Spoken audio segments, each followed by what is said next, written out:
Hi, everyone. Welcome to Office Hours. If you are watching on YouTube, you can find out more about what we do at officehours.global. First hour is general discussion most days. Today, we're going to talk about mostly Office Hours, our second anniversary, but that's usually we talk about that.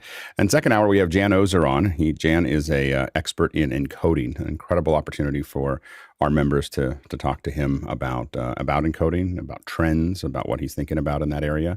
So that's going to be in the second hour. But first hour will be, if you're here watching, we're going to answer less technical questions today. We might answer a couple here and there, but mostly we're going to talk about our anniversary. So stay tuned for that. Of course, tomorrow we have our education.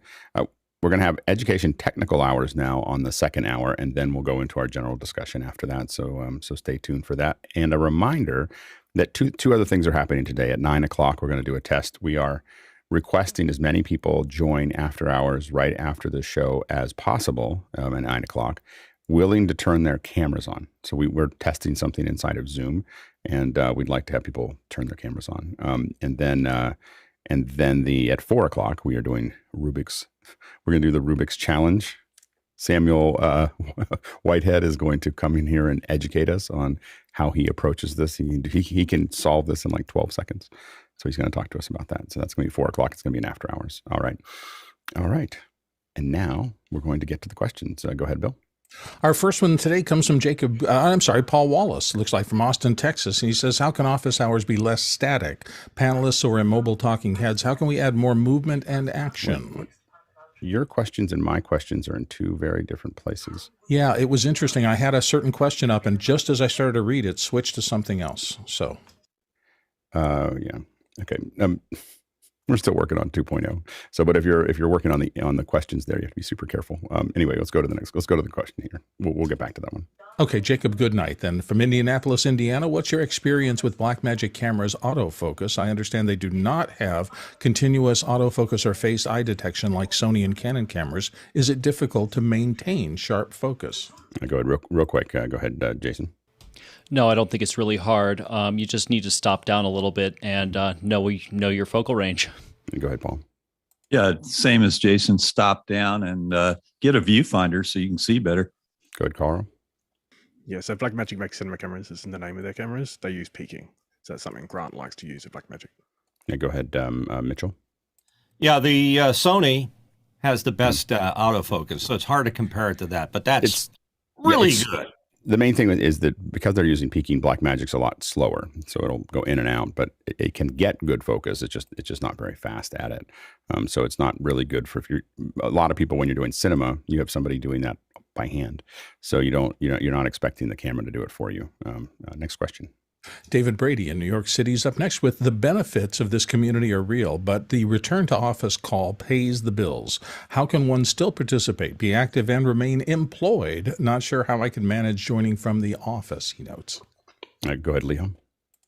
Yeah, it's about timing, time of the day. I found it really hard in the last couple of months to be on the panel, but it's finding the right time of the day. And also there are other shows that are of a similar thing that are related, that are in different time zones. Now go ahead, Courtney. Can't hear you. All right, get your company to transfer you to Adelaide, where it's the middle of the night, and then you won't have a problem of conflict with office hours. Yeah, Grant. Yeah, I think there's pros and cons of it being in the middle of the night. I don't get phone calls. I don't, and so that's great. But I don't get sleep, and so that's been a challenge. I think I probably went about 3 months straight at the start from day one, and that was a little easier too because of the daylight saving at that time. And then it goes 2 hours later, and so then that's a killer in the night. And so yes, it has been a challenge to stay connected, but I've tried to do sort of once or twice a week just to, and of course I listen to them all and catch up on YouTube. So I'm glad that we did the recordings, because we didn't have them. I didn't have recordings for a long time. Alex was a little reluctant, so we're glad that we pushed him enough to make that happen. Go ahead, Paul. Yeah, it's a tough choice because it looks like COVID's coming back, and we just can't predict what's ahead. Go ahead, Sky. Well, what I recognize today is that we now have Discord and we have connections there. So to stay connected in that way, is a tool that we have available. I realize that I am making priorities and choices, and I'm using Post-it notes as a freelancer. I have to manage my own time, and I'm responsible to myself, and then of course my wife. So yes, making choices is. I look forward to this conversation in about a week. Go ahead, Rupert. Yeah, so obviously the panel and the live show may have some time conflicts for some folks in some situations, but the community at large is far wider than just the show and just the panel. We have Discord, like has been mentioned, after hours. I think we're seeing things scheduled in after hours as time goes on, and then all the spin-off shows. So the community at large is far wider, and there's lots of other opportunities which shouldn't be forgotten. You go, Deanna. I work 10 hours a day in a hospital. There's no way I can do office hours in there anyway. I would say go on after hours or office hours when you can and keep up with people on Discord. Go ahead, George. The easiest way for me to keep connected is when I'm off to come on, and also just watch try to watch the shows daily when you have the time. That way you don't feel like you're missing anything. Go, Jeffrey. I've been going through a few personal struggles, and I found that office hours is really helping me with that. So my suggestion is do what you can. And remember, after hours is office hours. Discord is office hours. It's just not recorded. And that's the important thing, to stay connected. Jesse? Yeah, there is a lot of return to the office sort of production work nowadays, with hybrids and on-site stuff kind of increasing, which I think is a good thing. But yeah, stay in Discord. Also check out the Office Hours website for volunteering, and try to find those special projects and expand your network if you can't make the actual show. Yeah, I think that we're going to keep on seeing it kind of expand, the number of people doing all these other projects that are going on throughout the day. After Hours, of course, was put there to do that. We may come back to an evening Office Hours again. We did that about, was it about a year and a half ago? I think we did it, and what happened was we just didn't have a lot of people showing up. So if we do it in the evening, the folks that are interested in an evening one just really have to be committed to it. Because if I see the numbers dwindle, I was kind of like, oh, it's hard for me to do it. And so it became kind of a I couldn't maintain it because so that was the reason that we did that. But as we expand, we're very close now to having 2.0 really where it needs to be. And then we're going to start expanding the viewership, and then we should have a lot more viewers watching. And then we're probably going to start using different time frames to do office hours, so that we can take care of more of the world in an office hours format. So we're just, I backed away from it earlier, but we're definitely coming back to it. I mean, there is a future somewhere where office hours itself, after hours, is doing its own thing. And office hours, literally, there's a different office hours every hour or every 2 hours or whatever. So there's a room. This is a year from now or 2 years from now. There's a room that's like what we have here in after hours that panelists are going in for the next thing. There might be an audio office hours and a video office hours and a event office hours, and those are all happening throughout the day. And so those are the kind of things that right now, if we did that, we would subdivide our audience too much, and we wouldn't be able to reach critical mass. That's why we didn't stream it at the beginning, because if too many people time shifted, we couldn't get the brain trust together. So there's a lot of kind of things that we have to think about from just from a size perspective, but eventually it will be all the time. And then you'll be like, there's too much office hours. I've got serious FOMO. And if we start generating 24 hours of content, then it's really hard to catch up, just in case you're wondering. So that's when we're also going to work on being able to sift through those questions, more effectively. So you want to be able to search for questions and see those answers that you're looking for. And so that's when we start really focusing on that, because no one will be able to listen to all of it. Next question. Simon Ray in Shrewsbury in the UK is up next. He says the office hours experience of the last 2 years has enabled all of us to improve ourselves in a variety of ways. Is there anything in particular this community has shown or taught you that you don't think you would have realized otherwise? Go ahead, Guy. Yeah, just humility and lifting other people up along the way. The Raspberry Pi session really showed me what the crew can do when one man is not able to make it as fast as the others, to slow down and grab that other guy and bring them on up. So just because you're super fast doesn't mean that you need to race to the finish and just get it done. So that was super humbling to watch that play out. Yeah, it really reminded me of the African saying that if you want to go fast, go alone. If you want to go far, go together. I think that there was something really powerful about that. Go ahead, John. You can learn a lot in after hours. I mean, if you put in the hours to train, my knowledge in media production has gone through the roof from here to here over the, if you put in 2 hours a day times 720 days, it's a lot of time. It's equivalent to a PhD in media production, I would say. Go ahead, Courtney. It's taught me to upgrade my home transmission quality by getting a better camera. Thank you, Carl. And then it's taught me to trim my nose hairs. Go ahead, Osmuk. Can you hear us? I can't hear you, Osmuk. Still can't hear you, Osmuk. You're muted in Zoom. Oh. Can you hear me now? Yep, we can. Sorry about that. Mine is more of a personal one rather than a technical one. I've been able to enjoy my own company for days on end before office hours without seeing anybody.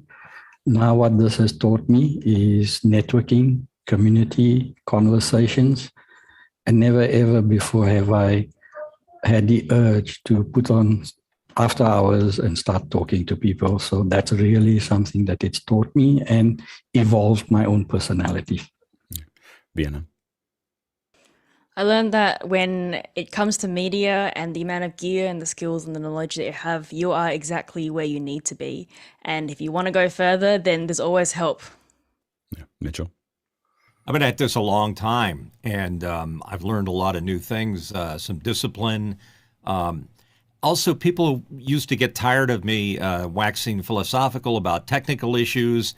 I've got a crowd here that appreciates what I'm saying and will call me out if I'm wrong, and that's an educational experience in itself. Good, Sky. Life being a team sport, and so is video production. I'm very much a team personality, and this opportunity to continue to practice, actually the opportunity as a nutrient-rich environment to show up and fail forward fast has been amazing. And so I'm very grateful to have been able to produce various different projects over the last 2 years that I would not have had the opportunity otherwise, because my CV was as an editor and an actor.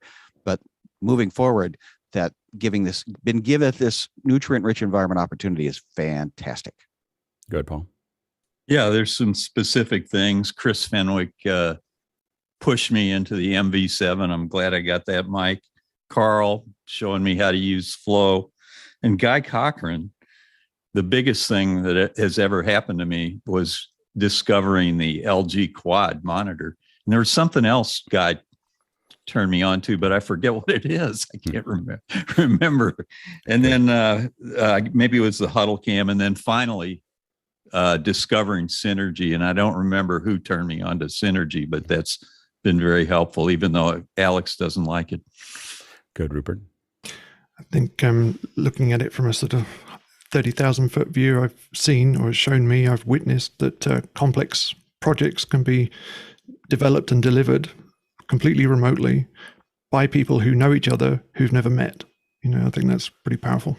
I mean, when you look at the format that we're doing here, Office Hours 2.0, this is something that was completely centerless. It was developed. We have developers working on it. We have people, building incredibly complicated systems to make this work. And then we have a team that is actually executing this every morning. And most people haven't met each other in person. So it's a really interesting puzzle. Yeah, go ahead, Grant. Yeah, I think that there's been a culture of sharing information. Alex, you set that, and I think that you've talked about how you learned by not sharing. When you were doing Hangouts and stuff, that it ended up kind of dying out, whereas sharing it all around actually helped the whole industry. And so by you setting that culture, we have all done that. And I feel like I've shared a whole bunch of stuff that I know, but I've received 50 times, 100 times in return. And what's amazing about that is that information floods back at the right time. So there's sometimes there's things that we don't need at that time. And then you're in a conversation and we need this piece of gear. And I'm like, I know the exact piece of gear we need because 5 people on office hours said that's the gear you need. But the other point that I make is that, this is a picture from a screenshot from the 1st of April 2020. And so have a look at everyone's camera setups. Look at Fenwick down there. It's like a weird angle, and like everyone, I was off on a weird angle. We all had, it was so different, and the sound was whacked. But there's a guy on there that it's nice to remember. Mike Andrews was a good friend of ours, and he was a day one, and he was a day oneer, and every single day he was on. And the thing that happened for us is that we didn't, for me, I didn't know how special this community was until we lost one. We lost one of our own. And that was precious, and it made us, he was a great guy, but it also made us come together even closer, I think, too, as we appreciate more than just these tech people that we interact with, but that we have connected and we've made friends. And I don't know that we are going to be able to ever stop this now. We're 2 years in, and every day from here on in.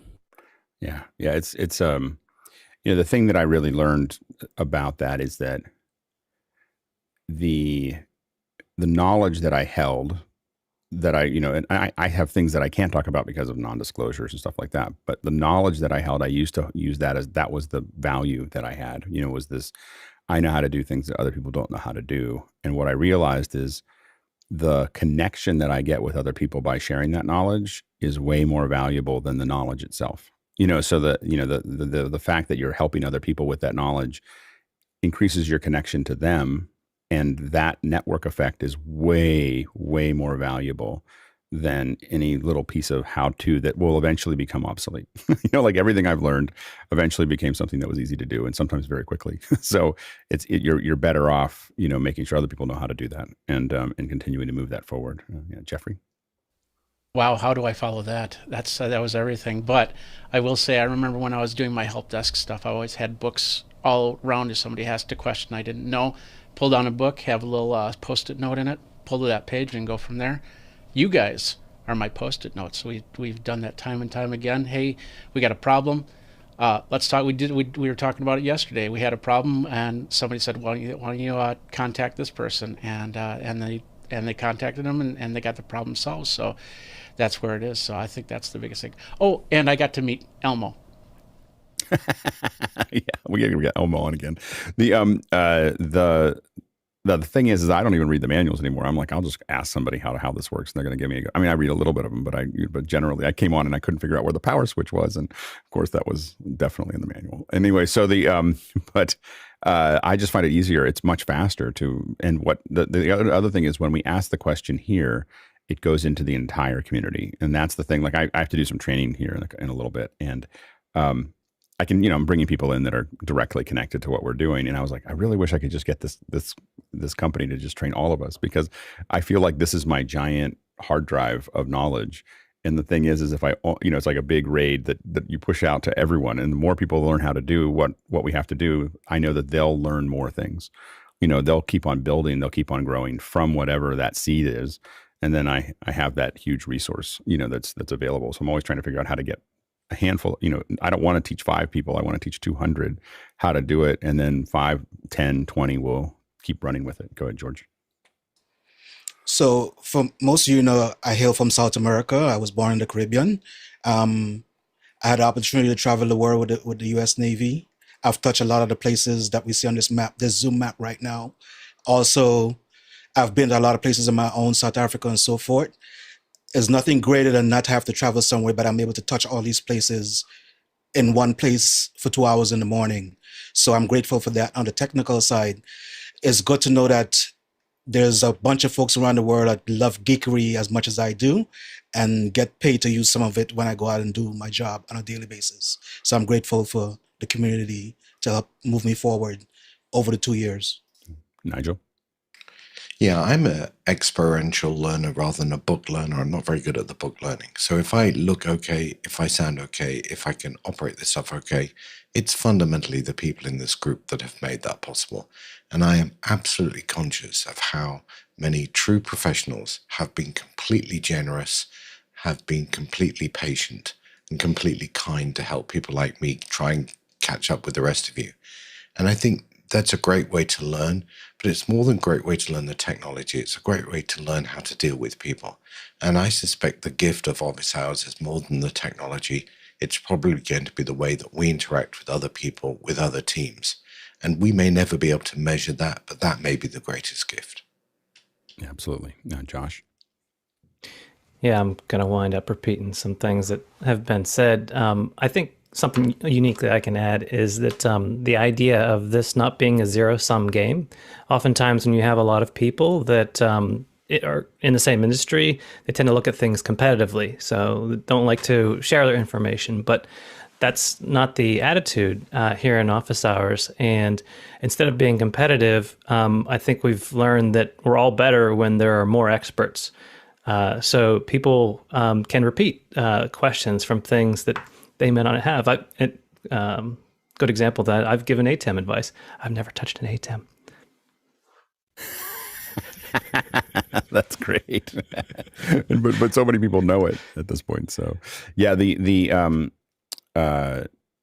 do think that it's an interesting puzzle that we're putting together as far as having this kind of general knowledge of how we approach things and general way of pushing this out. It's going to be interesting as we keep moving forward. Next question. Ray Franklin in Mount Dora, Florida is up next. He says, what has been the global economic impact from 2 years of office hours? What vendor perhaps has benefited the most? Rupert?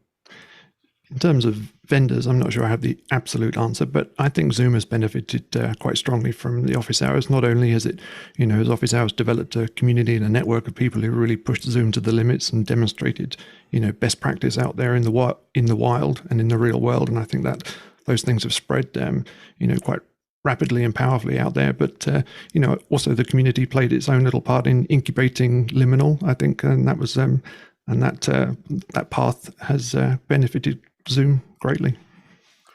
Vienna. The Behringer Flow 8. Behringer's done well. Behringer, Blackmagic, sound devices, they've all done well. Go ahead, Nigel. Yeah, I was going to go through that same list. The other one I would add in is Heil, has done pretty well. Oh, yeah. I think what's interesting to me about this from a sort of marketing perspective, I suspect if you're smart and you're in this business, you're listening for really good consumer and feedback from users. I think we've yet to hit the tipping point where they're going to start coming, at least from my visibility, and going, okay, office hours people, you are now a channel through which we can use. And I think when you get to the next stage of office hours, we will become a channel, and then that will start to throw off funding, I think, that can help us take us to the next level. I think we're difficult because we really the product actually has to work. like it's not like we're not a channel that you can use to just get something out. You have to actually execute it and engage and so on and so forth. And I think it's hard right now inside of an advertising and convention driven industry for people to think about that. But interacting with their communities is going to be the future, and they have to figure it out. And we're kind of, I think, kind of on the front end of that process. Go ahead, George. I'm gonna go the other way. Elgato, Sonnet, Dell, LG all benefit from our office hours. No, absolutely. Yeah, go ahead, Paul. Yeah, I just have to look and see what's in front of me to get an answer. The ATEM minis right here. Then there's the Stream Deck right here. There's the Flow 8 over here, and then I'm looking at a LG monitor. Those kinds of things are exploding. Yeah, Sky. Well, again, I misread vendor. I was thinking distributor, and B&H has received a lot of mine. Small rig has received a lot of my income. Again, but the value that Guy Cochran continues to bring to my life in so many ways, I'm so grateful for that. And the products that he recommends have been stellar. And I don't want to embarrass Guy, but I just want to say that he embodies what I'm talking about, of being part of the community rather than trying to advertise to it. Guy was on this for 2 months and I didn't know who he was. Like I didn't know Guy before. Like I'd met him in passing, but I didn't know, like I didn't realize that he owned TV Store, so but and to me, that's the way you do this, is you just become part of the community and you contribute to the community, and then everything else sorts itself out. Go ahead, Grant. Oh, it's one thing for you to not know who Guy was. It's another thing to demo Zoom OSC to the creator of it, Andy, in After Hours. Andy's another one. That's my claim to fame. All right, let me show you how this thing. Is the famous one. This isn't my first rodeo. That's what Grant said. Andy's trying to give him suggestions, and he's like, "Hey, buddy, this isn't my first rodeo." I just have to defend myself on that. It was about the screen sharing, and we had video feedback going through screen sharing, and I fixed that quickly. That's what I meant by not my first rodeo. But I still went through a 10-minute demo of his own software before I realized that he is the creator of it. So that's a highlight of Office Hours. I take a slightly different bent on this question, and that is virtual events. I think have been a beneficiary of Office Hours in the last 2 years. Very quick stat from Blue, and this is Blue's stats. Blue and Barry have been doing events in general for 16, 17 years. And for all of their clients, lots of the coaches and things like that, they have generated about $700 million through all of those events over that 16, 17 years. In the last 2 years alone, it's 200 million. And so from a massive shift to virtual events has actually increased not only the income for those people, but also the impact, because now they're not just having mostly people from one country and a few people fly in. Lots of these events have 100 countries represented. That's no exaggeration. We see the numbers. And I just remember it was around that sort of April time that we had Blue come on, 2020, because he was doing a Zoom event with 1,000 people in it, and we were blown away by it. We're like, wow, how 1,000? And now we've got an event running right now. It's got 4,800 people in it. We just finished another one with 2,300 people in it.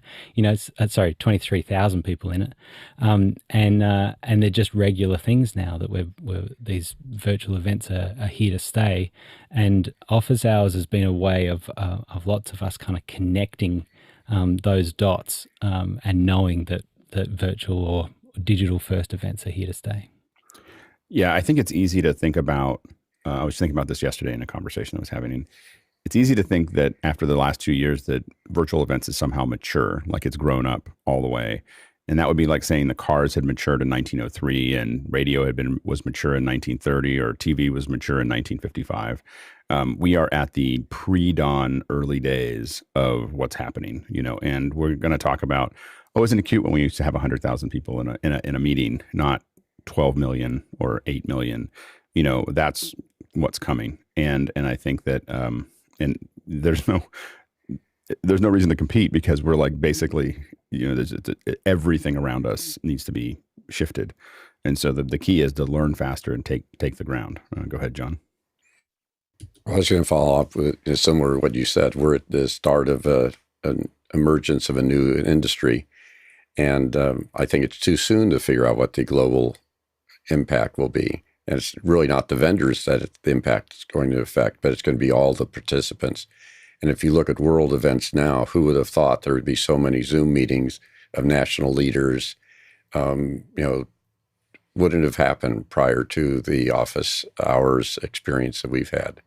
And Grant, for you, the first time I met Andy, we were doing something, and he was in my studio here, and I started working on something, and I said that this is not my first rodeo, and immediate laughs. So you're historic.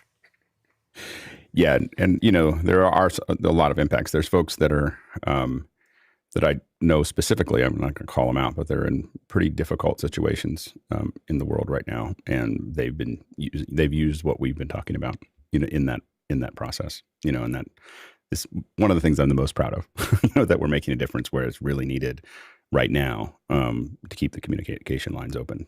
Go ahead. Well, early in the history, lives were saved in the early months of COVID. It was clear things that we did in Office Hours save people's lives. Yeah, and lives are being saved now in a pretty difficult situation, and because of what we're doing. Mitchell? It's very interesting, all of the items that people were mentioning, Apple, Zoom, Blackmagic Designs.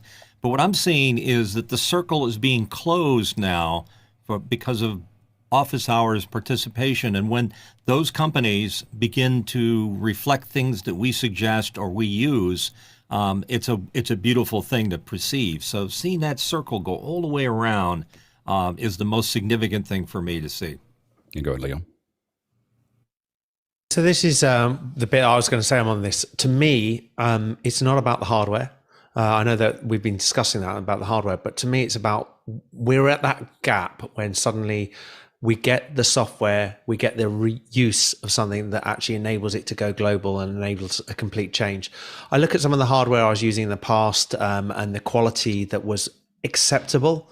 And the change and the difference that's now occurring and what that will mean to people and what that will actually grow and change in the way that things like this are used. And I think that's a critical change. And you suddenly see that tipping point when you suddenly see, I can't put up with that quality. And you didn't notice it in the past. It's sort of like when you switched from AM to FM radio and you didn't notice it at the beginning. You just thought it was the same, or you went from standard definition to high definition.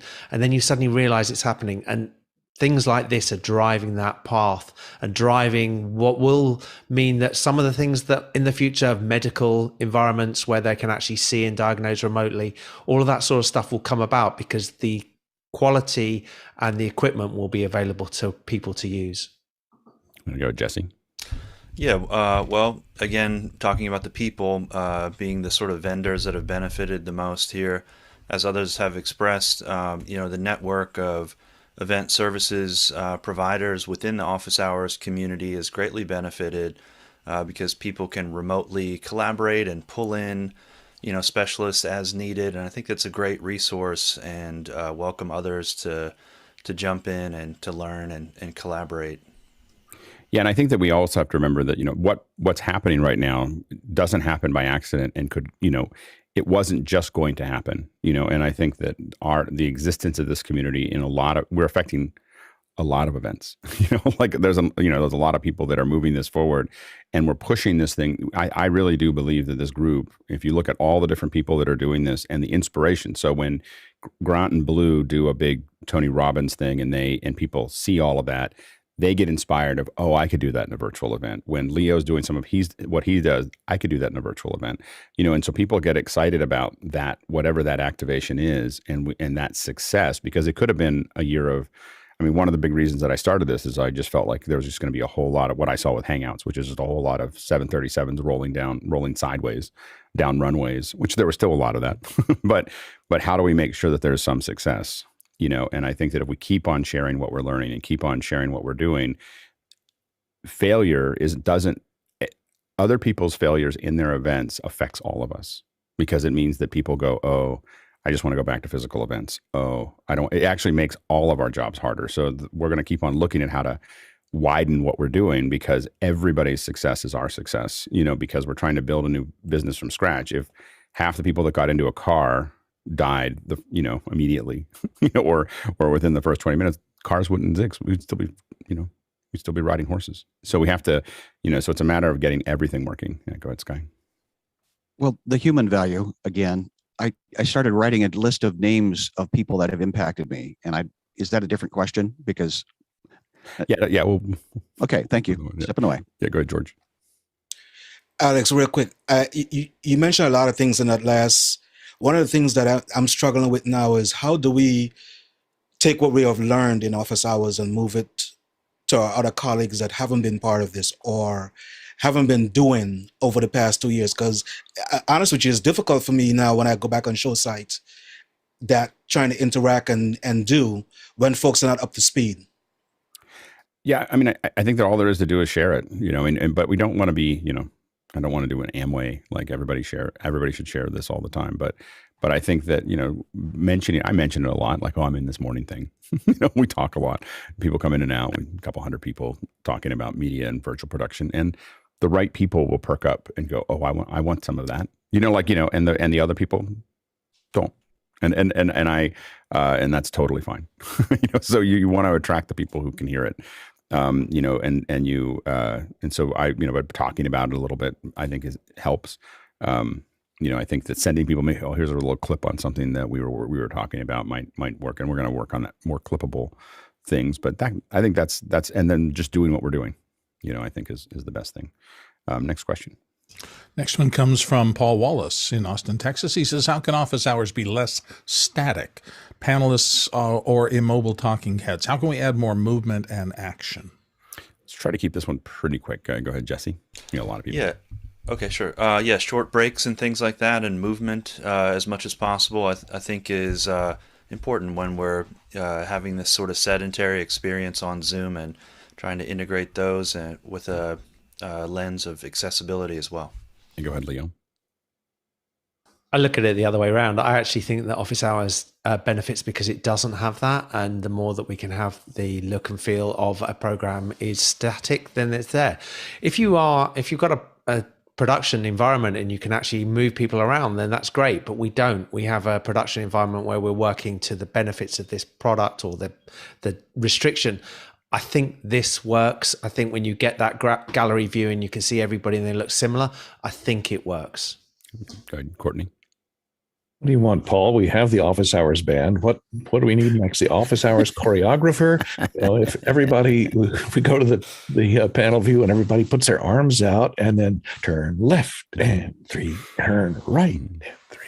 That's next. But on a more serious note, I think having second hours where we have guests who take us on a tour of a facility, that's a great way to liven it up and change our POV a bit. Go ahead, Jeffrey. Yeah, I could start solving my Rubik's Cube while I answer questions. That would help out. But other than that, I think this is a great medium, and trying to change it could actually harm it more than anything. So having a guest every now and then that moves around is great, but we don't want to do it too much because then some people might get turned off on that whole idea. Good, Paul. Yeah, I don't agree with the two people that said we should move the other direction than having more action. I think that I'd like to see people get like Steve Kornacki on CNN. That guy's animated. He's got a whiteboard. He's moving around, I'd like to see occasionally people jump up and move around in their environments. Go ahead, Mitchell. Broadcast stations, news gathering organizations go out to field reporters, and the field reporters are that activity that you're talking about, or a break. So perhaps we could go out to get somebody's opinion about something that we're talking about on location, or have them participate throughout the show. Rupert. Yeah, I was reading action a bit more on a wider scale, like, actual live action. I was thinking, well, like the space project is almost the embodiment of action. It's like launching rockets, literally. And the best way to maybe incorporate that and show is how we did the review. Bring clips in as packages and then talk about them, because I think talking heads is the format of the panel. Right, and I think we experiment with those things. Cooking is another one that we've done, and then even the maker bit and these are all things that people are all doing things together, and so I think that we will continue to go down that path. I think, again, like everything else, we're at the very beginning of that process. Go ahead, Guy. Yeah, it's like when Sky did the Mad in the Kitchen episodes on Good Morning America, where she piped in, it's regular talking heads on the morning news, but then they cut away to some kind of pre-roll or B-roll. So I think if we had some questions that were, early enough in the day, we can either shoot some quick footage of that, and then when it comes our turn to answer, we can answer it, and then ideally even have illustrations so we could write over the top, and that just gives a different perspective. So we got the wide shot, but then we can write over the top of it. So yeah, absolutely. Go ahead, Vienna. This is not quite office hours, but I really enjoy after hours. There's a bit more freedom, and I like when people are driving or riding their bike and they're showing us where they live. I really resonated with George's comment about being able to touch other parts of the world without having to go there, and seeing where people live and seeing the culture and the landscape is one of my favorite things. I have some ideas of how to do some stuff that takes a lot of action, maybe once a month, but we're not quite ready for it yet, but we'll be there in about a year. Next question. She was just speaking when the next question comes from Vienna Tran in Adelaide, Australia. Which of the panelists joined office hours sometime since the first anniversary? So folks been here in just this last year. How about a show of hands? And how have your skills and knowledge changed since joining? Now go ahead, Tom. Well, it's been said, if you're the smartest person in the room, you are in the wrong room. Office hours has surrounded me with incredibly smart people all times a day. My first time on the panel was February 23rd. Go ahead, Josh. Yeah, I learned something from every show when I first discovered Office Hours, usually 2 or 3 things a show. And so it's accelerated, if I would have focused on all of these things without this condensed group of knowledge, it would take me much longer to catch up. So I started doing archive work and moving backwards and older episodes. And then I saw the panel learning and growing, getting better looking, better audio, and saw their progression. Yeah, and I think that here's the funny thing is that I'm not very good at, I've said this before, I'm not very good at sitting and listening to things. And so the panel is the best thing for me because it keeps everything moving, Paul. Yeah, light years. That's how I describe my advancement in audio, videos, streaming. And John Pareto is the guy that told me about office hours. He didn't tell me soon enough. How come you didn't tell me sooner, John? Go ahead, Sky. Well, for 30 years, I knew how to get a receipt from a restaurant. But actually, in this last 2 years, I've actually learned how to cook. I actually understand heat and salt and flavor and taste. And so that's been the residual of working with a lot of chefs and a lot of cooks in the different shows I've been working on. So, yes. Vienna. What I appreciate about this panel is that it is very future thinking. And we're talking about having events purely live remotely for a long time after the pandemic. And for me, in my stage of my career, that's really important to me to know where I'm going and to keep up with people who are thinking in that manner. Good, Dennis.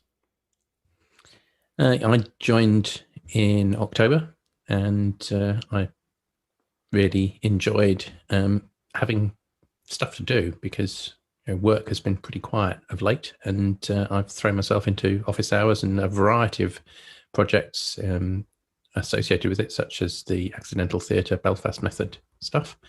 And yeah, it's taught me a huge amount, and I'm now heavily involved in Office Hours 2.0.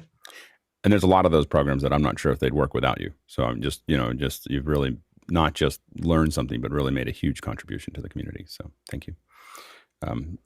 Mitchell? I started out building what I consider to be a high-end Zoom room for doing this kind of stuff.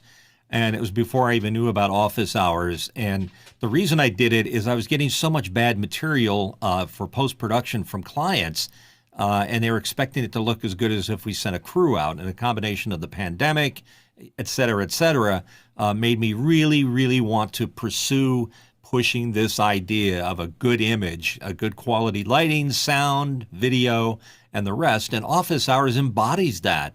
So for me to be here is a natural thing. I joined in July of last year. I'm happy to continue doing it because my first mission is to push the idea that this is important, that looking good and sounding good is important, especially in today's. Yeah, Nigel? Yeah, I don't remember when I first came on, because now I look back and I can't almost remember a time in the last 2 years this wasn't part of my life. And, well, almost everything that I do here, I've learned here. I started with very little skills when I started listening along. I'll tell you one of the unusual things that I have learned from this experience is that it's okay to ask the same question multiple times. Because, and mostly we tend to go, well, we've already answered that question in our lives. But asking the question again, not only is there a different crowd, so you learn a different thing, each one of us adds to that knowledge, and that answer gets deeper often and more interesting and more contextual. And that's something I think we've stopped doing in our lives, and that's one of the learnings for me. And I think just the comfort of asking. I mean, it's one thing to be open to sharing knowledge. It's another thing to go, I don't know how to do this, and I think I've become much more comfortable with just being I don't know this, and I do it all the time now. Even in my job, I just go, I don't know how to do that. And I think I was always more protective about that in the past, of not showing what I didn't know and not being just able to just say, because you can't learn it until you say you don't know it. So go ahead, Matteo. Hello, I've joined recently, and I really wish I had met you a lot earlier on from the beginning, because I had to do a lot of that on my own. And it would have just been so great to participate, to give a hand, and also to learn together. But I'm counting on being here and giving a hand as much as I can from now on. And I'm really glad to have found you. Guy. Yeah, I got to give a shout out to the dude behind the scenes. It's helped so many people that have come on board. That's Mr. Mickey McAchore behind the scenes. That guy's amazing. And so I wish he was here, but shout out to Mickey. Mickey's the invisible hand that just kind of comes in and fixes all of our audio. And I've had the opportunity to also work with Mickey, and I didn't know who he was before we started this. He was someone that wouldn't really come on camera, wouldn't talk when we first started. And he's just become such a core of what we, of all of our audio and all the processes, and then just lots of other technical stuff around filmmaking and production. And I've had the opportunity to work with him too. And he's just, if you think he's good at doing this, you should do a project with him. His team is amazing. Go ahead, Jeffrey. Since we're talking about Mickey, we should definitely also acknowledge other people like JJ, like Tucker, like Andre, gosh, there's so many people. I'd hate to keep going through the list, but everybody, I'm just going to give you my thanks right there. And yeah. It is an incredible project where there's just so many people contributing to what we're doing and to each other. It's just amazing. Go ahead, Jason. Oh man. Yeah. One more on Mickey and also Guy. I'd say at least half a dozen people, I've had the opportunity to work with and in turn have, just freely given what I do. And every time, for every hour that I've given, and never even thought about billing for, I feel like I get it back at least 10x. And like that to me is really the power. Yeah. Next question. Juan C. Robles is up next from down in Mexico. 2 years already? How did it happen? And by the way, as we get into this, for the panelists, you want to look ahead. I'm going to start locking some stuff up just to keep going, because otherwise we won't get to many of the questions. Anyway, go ahead, Grant. Well, the way that it happened is it started like this. And Alex sent out a tweet that was saying, thinking about office hours, something about Q&A, about production and e-learning, etc. Is that something people are interested in? Yeah, I think it is. And if it gets popular, I might have some friends join, is what he said.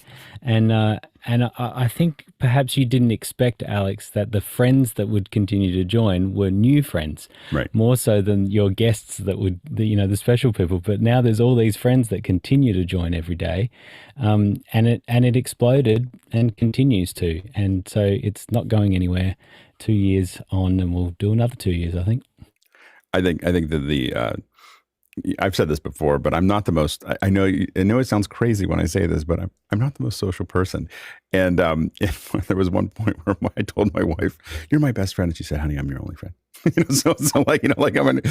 And I have friends. I had friends that I would consider a friend, but how often I talked to them was few and far between.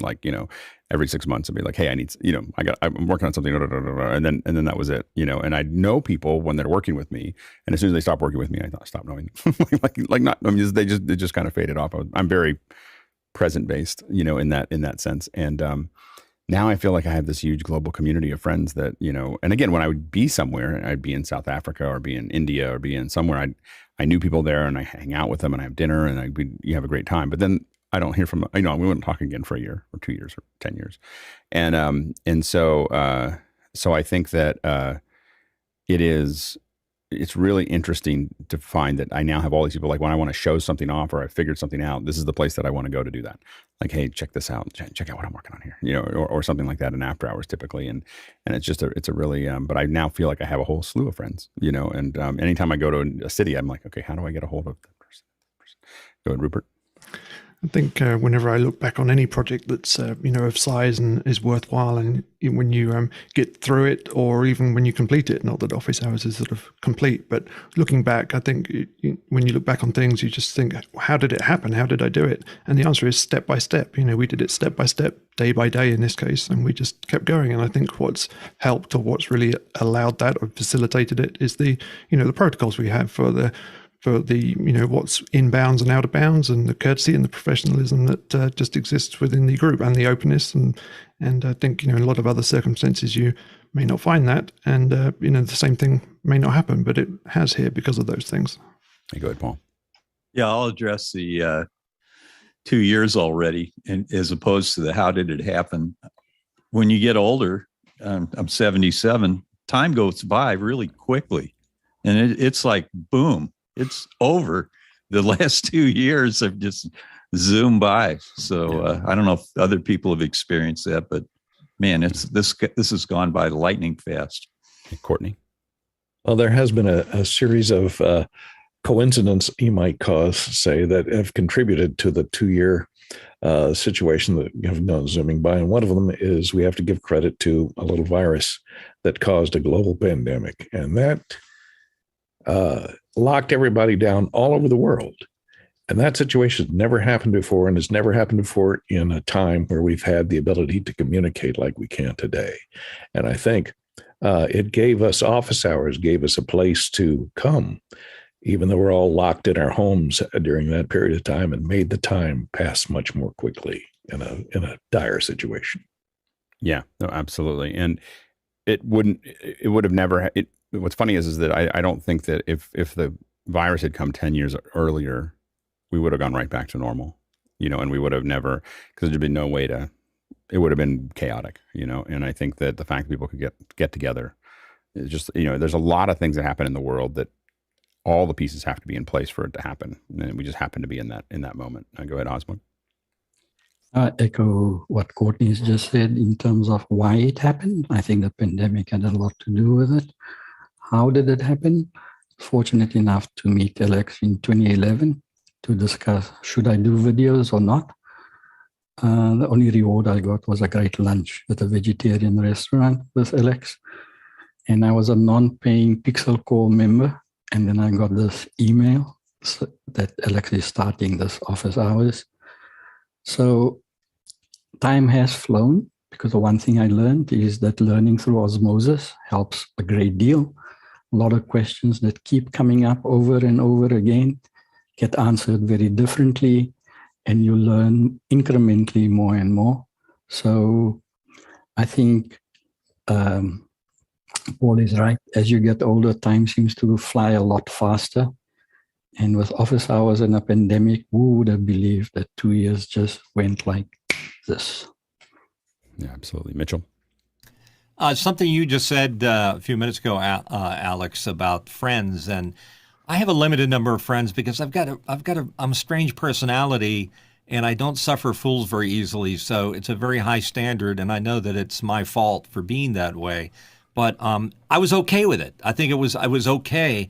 And then the pandemic came along, and I was like, it's pretty much my lifestyle. I'm pretty much by myself. But then I discovered office hours because of Adam Tao encouraging me to join. And it was nice to have people call you out for your strangeness, but at the same time embrace the fact that you're amongst friends and you're secure being here, and it's okay to be wrong or to admit something. I said something the other day when you were asking me why I didn't do something all on Cinema 4D, and I answered, normally I would never do this. I said, I'm just not good enough, and it's true. I mean, I'm just not good enough, but I'm comfortable saying that to this panel and to people that are watching. It's just a good place for me. Yeah, I think that one thing that we've done really well is we've been able to focus on what makes us similar as opposed to what makes us different. And I think that's we're in 4 continents, I think, this morning in the panel, and every continent except for maybe Antarctica. Maybe they're watching down there, or watching, and it's just an interesting conversation. Next question. Morgan Price in Victoria, British Columbia, up in Canada, says at 2 years and several diverse and distributed projects, any lessons learned for the rest of the community? How have people successfully shared responsibility to get projects completed in the office hours group? Go ahead, Hosma. I think we've said this before. It's the ability for people to help you anytime. And after hours has been a great evolution of that. And I think the classic example of how communities have helped each other is Tlalak doing camera shading for me for 1.5 hours from a parked vehicle in a Walmart parking lot using Walmart's Wi-Fi and his little laptop on a battery. So really, I think that's the diversity and the connectivity that community has evolved and helped each of us. Go ahead, Nigel. Yeah, I think when we come to these projects, and I think space was a good example, we all have a different set of skills and we're all going to learn from each other. I think one of the things I've noticed is people isolate where they're best and they offer that skill generously. And we learn from the rest of the stuff around us, but that's probably why those things work so well. Go ahead, Sky. Andy Lipnick, early days of Mad in the Kitchen, said, Sky, you're wearing way too many hats. Let me take a few off. And then Andy showed up, Mickey showed up, JJ showed up, Alex showed up, Chris, Tucker, Jonas, Brian, Madeline, Graham, I'm going to get this right, Miante, Richard, Douglas, Jim, Brian, Victor, Emily, Aaron, Roscoe, John, Mark, Talalek, and Charles. And that's just a few that we're not seeing in the faces here. But each of those people have lived into all of our lives. It's amazing. Good, Leo. Going further on the shows that I've been involved in, which have been around religion, we've been able to utilize the people from office hours to completely change the depth and diversity of what we were able to deliver. And it's just been amazing. The wealth of the information that people know and the knowledge base has been brilliant. And it's expanded, and this is where it's key. It's not just that people have expanded on those shows. They've taken that information and it's been passed on to other communities, and those communities are now benefiting from the knowledge base that has come through from office hours. Go ahead, Bill. I'm also mindful of the fact that while we were changing and evolving here, the industry was changing and evolving around us. There were so many areas, I had competence in some areas, but there were so many areas that I completely didn't. And the first time somebody said, I'm going to spin up an instance of AWS, my brain went, what?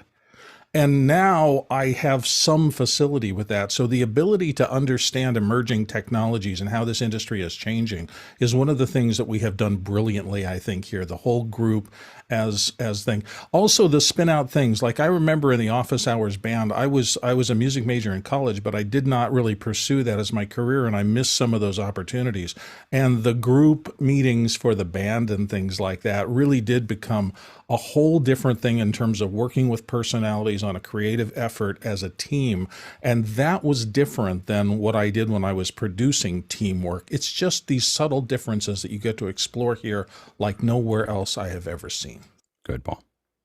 Yeah, I've found that any skill that I'm lacking, I can go into after hours and somebody's going to jump in and take me through the whole process of learning that skill. For example, Carl in Adelaide, he spent an hour at least going through every minutia detail of the Flow 8. It was amazing. We love having you back, Carl. It's good to see you. We're really yeah. I'm always excited when Carl shows up. We had you all the time, and then we know that it was in the middle of the night. A little too much, but it's really, really great to have you here. Go ahead, Rupert. In terms of sharing responsibility, I look at it from the roles and responsibilities in projects. I think we've seen some great examples how those can be shared in terms of building redundancies into projects. We can have these roles and things set up where you've got two guys or three or four or just members in general working in synchronization, and ready to hand off responsibility or functions seamlessly anywhere in the world. Last question for the first hour. Last one comes to us from Josh Kaufman in Pittsburgh, Pennsylvania. Where do you see office hours going in the next 2 years? Go ahead, Jeffrey. Oh, it's going in so many different directions. It's awesome. But most important, Office Hours 3.0. We're going to go to space. We're going to make some more songs. We're going to look at birds. We're going to do a whole ton of stuff. And we're going to talk to people and everything. We're good.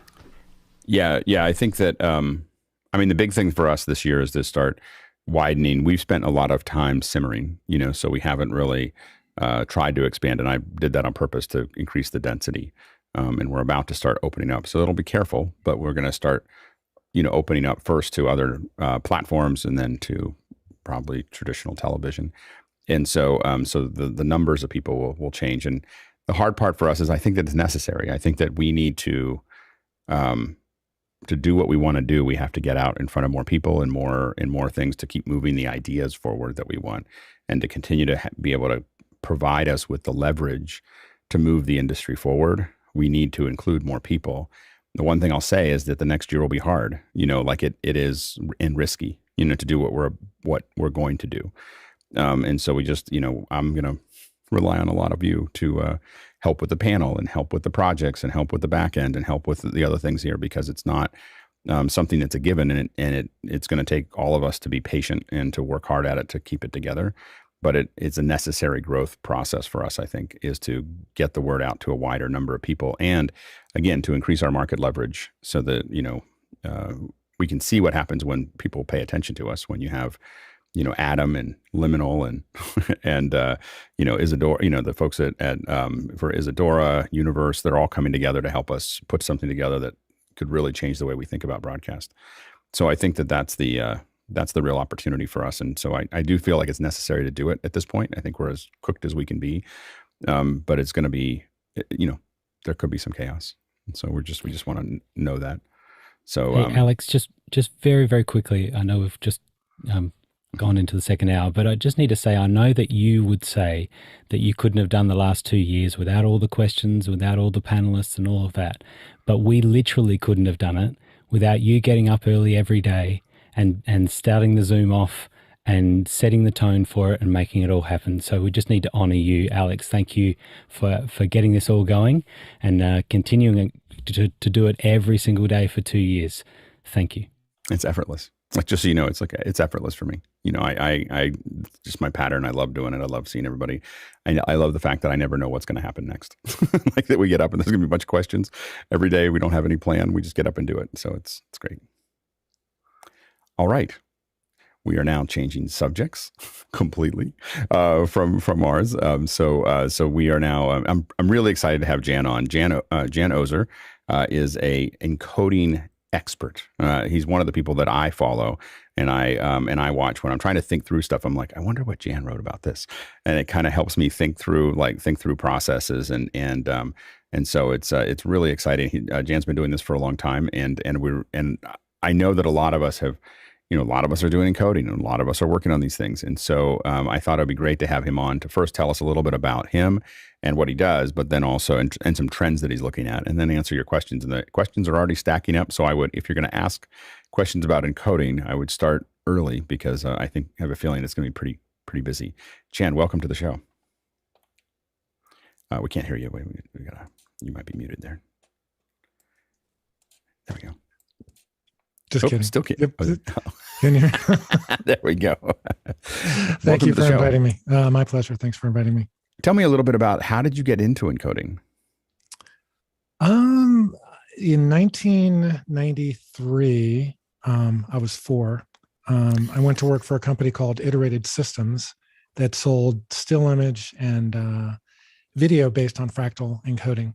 And we actually did a deal with Microsoft for Encarta for still image compression. So that was fractal still image compression in the ill-fated CD Encarta, and left them. And I just really caught the video compression bug, for better or for worse. I've been encoding video since then, and started writing for PC Magazine in 94, 95, when it was much more of a technical rather than consumer-oriented magazine. Did a lot of their early compression type studies, and then moved into streaming video when Real Video came out in the 97, 98 timeframe.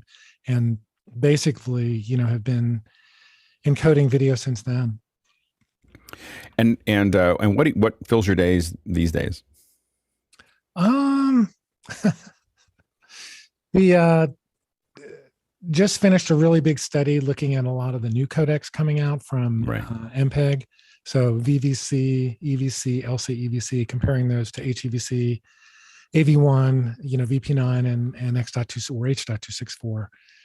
Spending a lot of time also comparing cloud-based per title encoding systems, trying to put out a report that has been very long in coming. But the deeper you get into it, the more detail you see you have to consider before you can render an opinion on who does what best. So it's been a lot of time on looking at the codecs, a lot of time on the per title stuff I just mentioned, and then just ancillary looks at production oriented and compression, encoding related matters. And you still do some training as well. That's still something you do. What platform do you do that on? I do it on the Thinkific platform. So,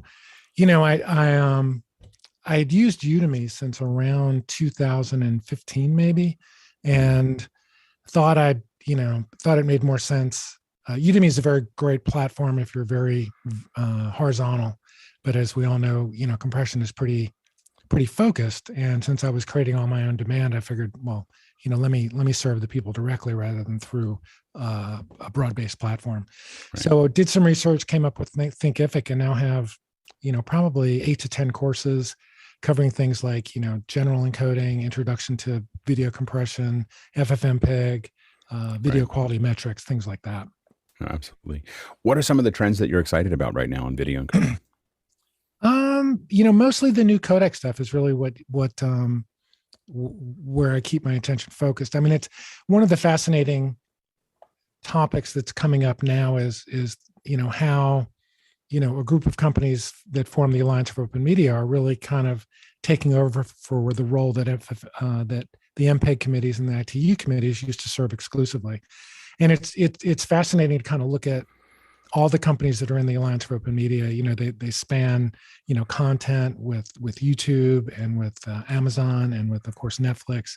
They span technology companies, operating systems. They've got Google and Microsoft and Apple. And just looking at the power they're able to put behind the AV1 codec. And then the newer, HEVC was kind of a mess from a royalty perspective, but then you look at the power behind it, a new codec like VVC, which has very close analogs to what we see with. Can you tell us about VVC? Yeah, let me just finish the thought, and then I'll get to it. But the patent owners in VVC represent the same kind of distribution in the same critical markets as what we're seeing from the Alliance for Open Media. So, you've got on one hand, the Alliance for Open Media here that looks very powerful from anybody who's sitting in the United States and just thinks that, Netflix and Microsoft and Google rule everything. And then you've got VVC, which is driven by a lot of Chinese companies, which in their, TikTok and some others within their own sphere of influence are every bit as powerful as what we see from the Alliance for Open Media. So what happens between, AV1 and VVC is going to be fascinating. VVC, we had H.264 in, I think, 2003, HEVC in 2013, and VVC was kind of the next generation codec that was like that. Very consensus driven, very long gestation period, no focus at all on saving CPU cycles, more give us the best encoding compression you can give us, without regard to, greenness or how much it'll cost to encode. So there was kind of, generation next from H.264 to HEVC to VVC, and then LC-EVC, which is the codec from VNova, and EVC kind of came in around the same time as VVC, but they have a much shorter time span. They were more tactical for different reasons than VVC, which was kind of codec next. VVC, in addition to being 50% better than HEVC in general terms, also has some extensions for VR and AR, which are going to make it pretty critical to those markets. So again, AV1 doesn't have that.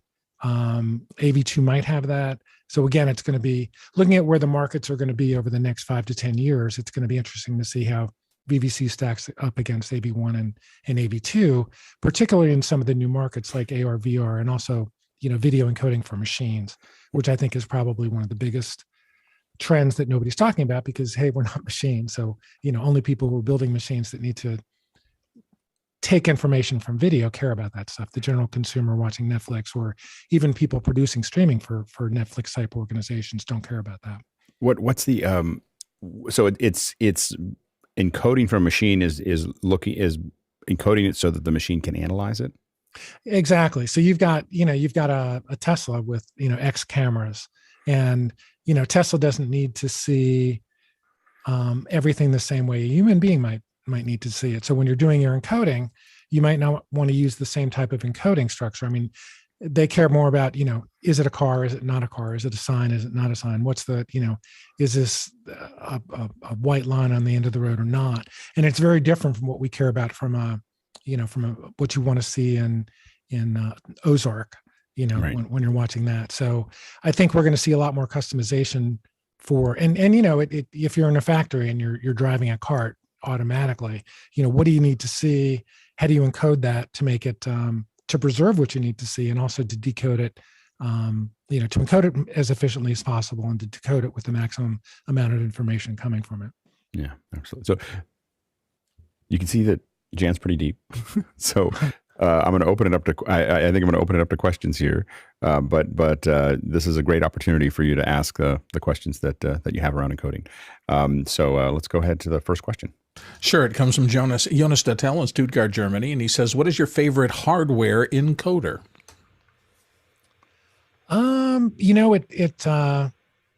It really is so dependent. If I'm out and about, I want to use something like the live view encoder, because that gives me the ability to communicate, via 4G or 5G. And it's also got HEVC, so it's pretty efficient. If I'm, broadcasting in a situation like this, I've got an ATEM Mini Pro that's now got a hardware encoder, and that's perfect for, broadcasting from a desktop. Elemental's got some great encoders that are Elemental, Telestream, and ATEM have, a lot of encoders for more production-oriented activities. And then you look at contribution. I mean, vNova has some very high quality Perseus-based or LCEVC-based encoders for contribution, where you're sending a stream from a stadium to an encoding site and need 200 megabits optimal quality. So it really depends upon the application. There's no one size fits all encoder. I think that's the most part. Anytime someone's an expert at something, you ask them a question, it's always like, it depends. We always say that all the time because we're saying it depends all the time. Next question. Jonas Dattel back again from Stuttgart. This time he says, encode quality is often talked about. Is there also a difference in the quality and the decode one should look out for as well? Good question. I think I would say not so much on the decode as much as there is on the display technology. And then, the only caveat would be HDR versus SDR. I mean, if you try and decode HDR footage on an SDR display, you're going to get, pretty ugly video. It's not really a decoder issue, but, it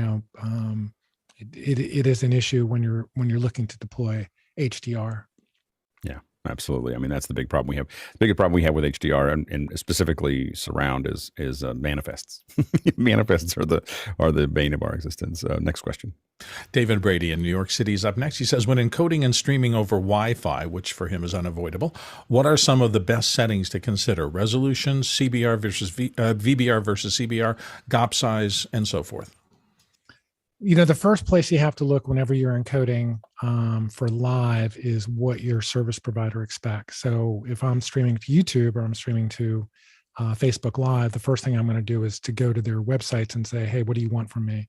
And then I make sure that my encoder supplies that.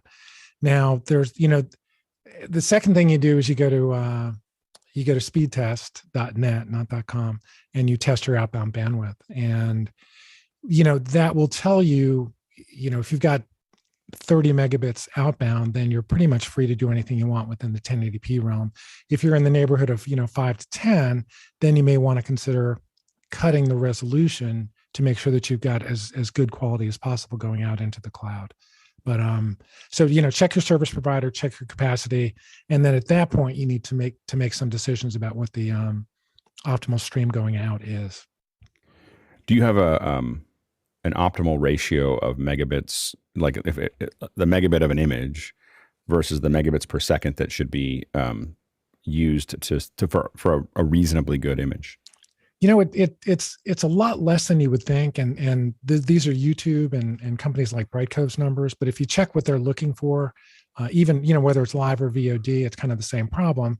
They're looking at between 10 and 20 megabits per second max for 1080p type video, which a few years ago that was pretty inaccessible. But now, on my little home setup here, I can push at least that much. I think, and then I think once you're thinking beyond 1080p, you're in a specialized type environment. I think you really have to look at the cost benefit of that. I don't think, particularly for something like Talking Heads, I mean, if we produce this at 8K, it wouldn't be any better for the people watching it than it is at 1080p or 720p, whatever your output stream is. I would argue it might get worse. Yeah. Yes. If you can't watch it, let's go low res with him. Yeah. So anyway, no models on this. Like a lot of times I have, if someone asks like, what's a rule of thumb, I'll tell them 3-to-1. Like just, if I have a 2 megapixel image, like a 1080p, and 6 megs per second it's not the best, but it's reasonably good to make that work. And so if you do 3-to-1 on when I'm calculating ladders, that's kind of where our rule of thumb is. Next question comes from Jonas Dattel again from Stuttgart, Germany. With all those these ProRes Encode and/or Decodes available on the Apple platform, will we see ProRes as an option in HLS? No, I mean ProRes is intermediate format. It's still. I looked at that in the context of an article I was putting together for streaming media that looked at HDR encoding. And even, if you're taking an HDR encode out of Premiere, it's a 1080p encode, 30 seconds was 1.5 gigabytes. So, maybe you can get a little bit less if you're 422 instead of 444, but, the HEVC was 150, and that was still 150 megabytes. So it was 10% of the space, and the visual quality was going to be identical. I think, you really need to differentiate between the benefits that an intermediate codec delivers, which is very, very high quality, but also very easy to work with, easy to encode, easy to decode, versus a delivery codec, which is what you see with, H.264, HEVC, VVC, LCEVC, all the ones that we've talked about before. And I don't think the twain will ever meet. I think there's no reason to need to try and deliver ProRes because you just don't need that level of quality. And, it's undeliverable with any kind of reasonable looking forward time frame. Next question. Georgie Kennedy Jr. in Washington, D.C. A lot of CDNs require different bit rates. How can we better understand those numbers for proper delivery? And did you want to add something to that, George, or did you want to outline that a little bit? So a lot of times when if you're doing a bid on a project, you're going to need to know what your bandwidth speed is going to be. The hotel might say, I might say I need 20 up, 20 down. But when you get to the hotel, you might need more. Obviously, the client is paying for that. So, you need to ahead of time figure it out. So a lot of times I'm just trying to figure out what the bit rate is going to be. I know what Vimeo is going to be, what YouTube is going to be, but how do we better understand? Like, for instance, I'm pushing out 2 encoders. I might not have 2 separate internet lines, but I still need to run a main and backup encoder. So I'm going to be pushing down that line 20 up, 20 down for 2 encoders at 1080p. So a lot of times I'm just trying to better understand what I need to be doing right and how I need to calculate those numbers to ensure that my client's bill doesn't go from $400 maybe to $1,000. Yeah, Alex, you probably know that better. I think I'm looking, for the threshold. I mean, if you're pushing 10, how much do you need outbound bandwidth to be safe? And I know, Alex, you do a lot more of that than I do. 2x, 2x, whatever I think I'm going to need, I ask for, for headroom. And so that's kind of my rule of thumb as well. Yeah. Did that answer your question, George? Is that what you were asking? Yeah. Next question. You got a thumbs up. JJ McKenna's up next from Santa Venetia. If one were building an encoder, what would be the preferred hardware components? Interesting question. So 15 years ago, most encoders were all hardware based because you needed specialized chips to deliver video in any kind of reasonable time frame. And then over the last, 5 to 10 years, pretty much all encoding for VOD has gone into software, because software is, it's easier to change, obviously, if you make a mistake, whereas a chip is forever.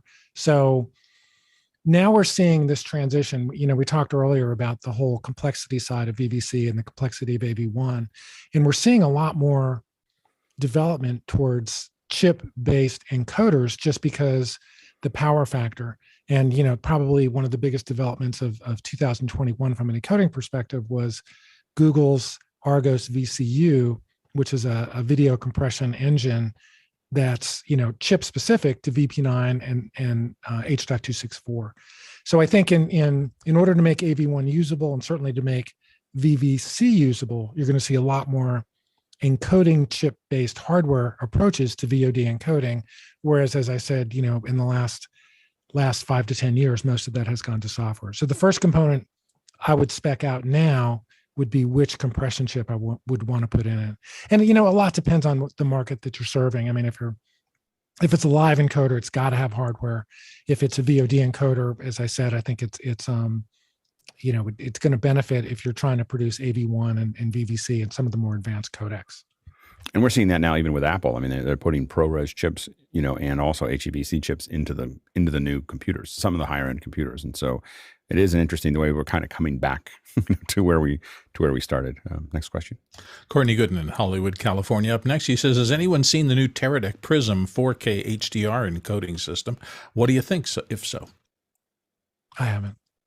I haven't seen it either. Is that brand new? Yeah, I just got an email on it the other day, and they make a little standalone encoder, and then they make a rack mount that holds up to 9 of them encode and decode HEVC 4K, and it looks pretty amazing. We will. I'll call somebody and see if we can't get it on the show. Which HDR are they doing, Courtney? I'm not sure if it's 10-bit or what flavor, whether it's HLG or HDR10 or. That's Dolby Vision. Says it. I'm not sure. Don't have one. That's the first time I've. Yeah. We're all like, what are they doing over there? So it's it looks pretty interesting, but it must be brand new. I mean, I haven't. This is the first time I've even heard of it. So. Yeah, I just got an email from them about a week ago. Okay, got it. Well, we will check that out. So let's go to the next question. It comes from Alex Forty Goldner in London, England. He says the Interoperable Mastering Format is an object-based storage system for TV and film mastering, multiple pieces of video and metadata. Jan, what do you think is the future of object-based encoding of video for media? Next question.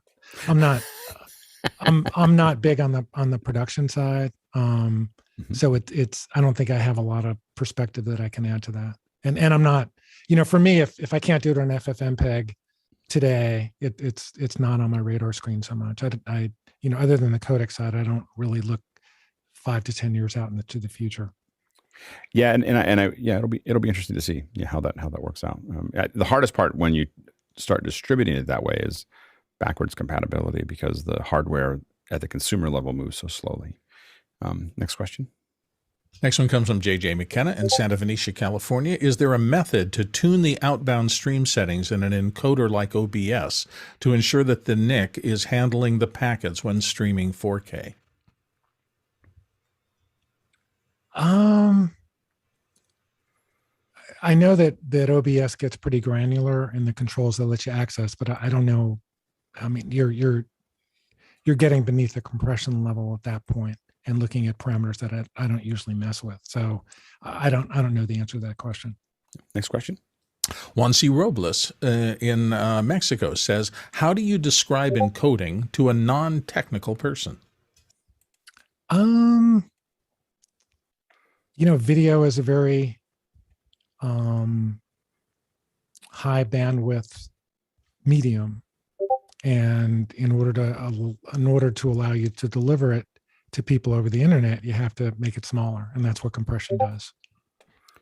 But how do you have a way to approach like how that compression works, or how it, if you're talking to a non-technical person trying to explain like how it breaks up the image, or do you have any approach to that? There's, it really,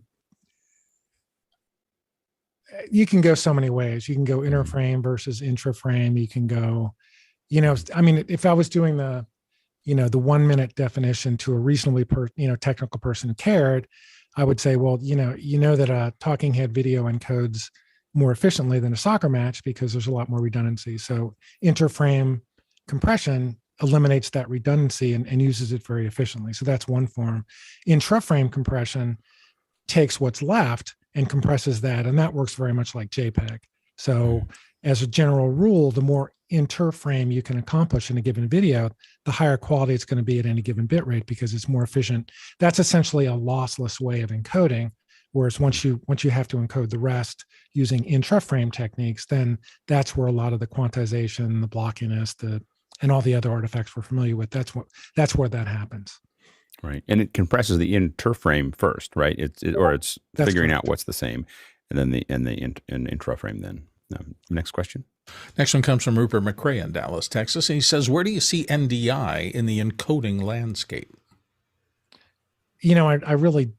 I could be ignorant about this, but it really feels like that's more of a production level technology than an encoding level technology. So I see that more getting video from point A to point B so you can include it in a mixer. And then once you get it out of the mixer, that's where you start to apply the encoding. Next question. Rupert McRae in Dallas wants to know what your opinions are on hardware versus software encoding. We talked about that a little bit ago. I think it depends on the application. If it's live, then I think you're better off using hardware. Unless, if you're doing, the more you dig into it, the more complex the question goes. I mean, if I'm doing a webinar or a single person broadcast, I can use software encoding and Wirecast and it does a fine job. And that's live encoding. On the other hand, if I'm doing, if I'm operating off of a computer directly from a camera, then I need a hardware encoder, and it's beneficial to have one that can communicate via 4G directly or 5G directly. So, you're looking at a mixed device that's got both communications and encoding. So it's really, I think once you get above a certain level of production, and Alex can really talk to this better than I can, most producers tend to move to hardware as opposed to software, just because it feels like it's more reliable.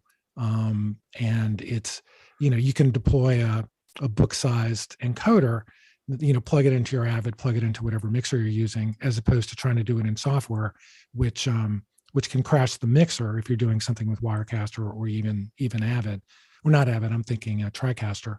Or, so I think once you get above a certain level of production, you're going to want to migrate towards hardware, just because it's simpler and more reliable. Yeah, and I think the experience that we've had so far is that when we're doing VOD, we lean pretty heavily on software, at least software defined. It may be still a piece of hardware, so we might be using an Elemental, for instance, as hardware, but it's a software defined. It's constantly changing. It's using basically off the shelf, hardware to do that. An Elemental but it's a known system, and the system won't let you ask it to do more than it can do. That's the biggest thing. And then, but I think when we're doing like encodes for, let's say, putting it out on a large CDN, let's say like a iTunes or something like that, it may look at that video for 2 or 3 days. It is looking at the absolute best way to compress it, and it's not something that's happening in real time or anywhere near it. And it's really, really analyzing that video very carefully in multiple passes to do that. And we can't really do that with hardware, so that's really a software encode for final distribution. And I will tell you that as often as someone who does this, I can tell you which networks, which CDNs spend more time on their encodes, and so, but with live ones, I think stability is always the issue. And so we want an appliance, some version of an appliance. Next question.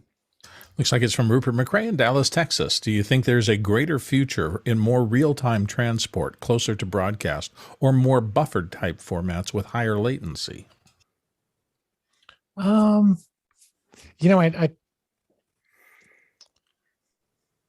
It's really going to be market dependent. I'm one of these. I think low latency has its place. in a lot of different productions, but you look at this production, if we were 30 seconds behind real time, nobody would know, nobody would care. So I think, on the other hand, if you're competing with other broadcast type programs, different networks that carry the same content, or TV versus OTT, then you really do care about low latency. In terms of, I think that, I don't know what the ratio of live to buffered content is, but I tend to think that true low latency really impacts or should impact a very small percentage of overall video. Yeah, for us, we really think about it as interactivity, like how interactive is the audience going to be to what we're doing. And like, for instance, we can take questions like this and our latency is very high. This question was asked 14 minutes ago. So the latency can be very high. But the problem is, like, if I do a poll inside of this system, that latency now becomes a big deal because that people see it 30 seconds after I put it up or a minute after. A lot of events that I do that are very high profile are a minute of buffer to get there. And then the other problem really that I'm dealing with right now is if you do high frame rate, and I define high frame rate as 120 frames a second, and high resolution 8K, doing that live is it's big numbers, like 300 to 500 megs a second, so you're so that's a different problem. What's interesting is that people have the capability at home now, and more people have the capability, but can they do it reliably? Can a consumer connection take that? So you have to start thinking about how much of that do I have to buffer, and how much do I, that buffer size might get bigger, to make sure that it papers over the inadequacies of the consumer network. Next question. And then you have to really look at the type of content that's being generated from these, and then in the overall percentage of what's important, what's not important. It's just I tend to think that I'm a boomer, so I'm not big on TikTok and a lot of the media consumption that my daughters consume daily. But still, I think if I'm going to look at something, I want it reasonably well produced. And obviously I think that's going to be the bulk of content going forward, but that doesn't make it correct. That's just kind of what I've never produced an event where the difference between 2 seconds and 5 seconds I felt was relevant. Certainly, as you talked about, Alex, the interactivity angle, but even, question and answer, 2 seconds. 5 seconds is probably tolerable, not tolerable for direct conversations, right. But it is for, I would think 95% of broadcast, a church, a soccer game, a webinar, a meeting. I tend to think, and it depends on the interactivity again. So if I want to have an audience react to what I'm doing, I need that low latency to be probably less than 200 milliseconds a leg, and that's, to me, low latency is 250 milliseconds is the outer edge of low latency. After that, it could be 10 minutes, maybe not 10 minutes, but a minute. It could be like a minute after 250 milliseconds. There's like a cliff for me that is, I want to interact. I literally want to see the audience. We do this in Zoom. We're doing it right now. But, like a Tony Robbins will get in front of a bunch of screens and he is saying something and people are saying something back. And in that environment, it has to be extremely low. But once you go over that, being able to do that, to me, it doesn't, when it's a one to many at that point, it doesn't matter. Well, I think that's when the whole, the myth of the soccer match next door where people are cheering before you see it. I think there's, that was the big part of the motivation to go from 5 seconds to 2 seconds. I think, getting from 1 minute or 30 seconds to 5 seconds was to match broadcast.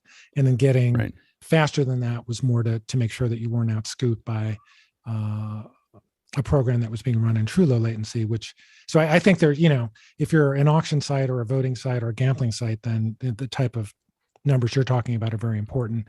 I think there is a level beyond that where it's still relevant, maybe, 200 milliseconds to 2 seconds or 3 seconds, that's much better than 5 seconds.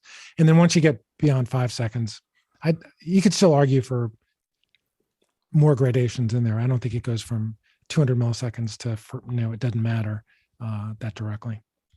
Yeah.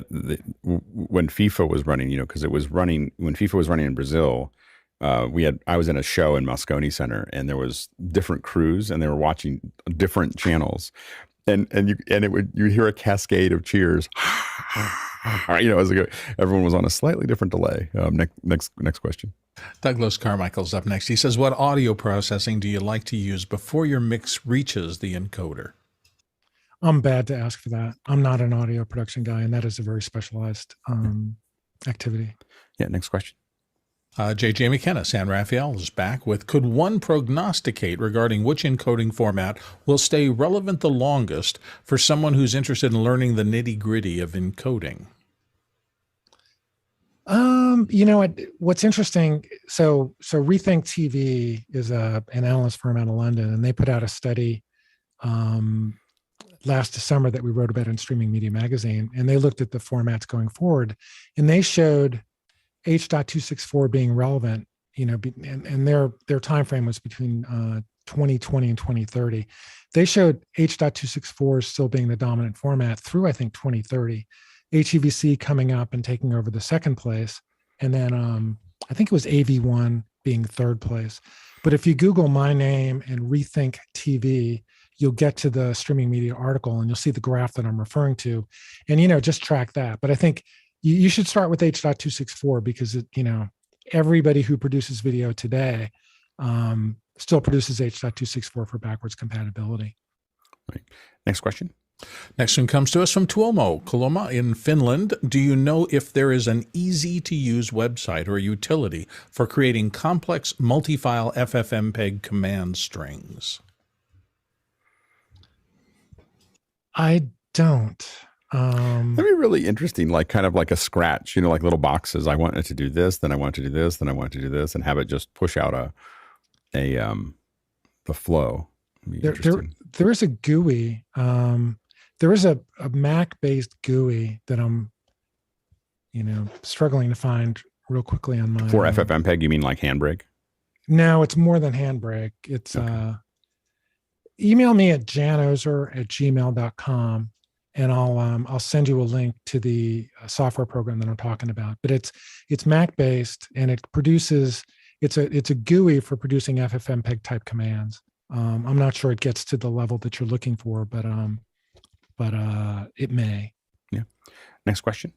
Rupert McRae in Dallas, Texas says, did lockdown change the demands upon the encoding industry? I think it changed the demands on the delivery industry, which is kind of you've got encoding and then you've got delivery side. So I think the delivery impact was a lot more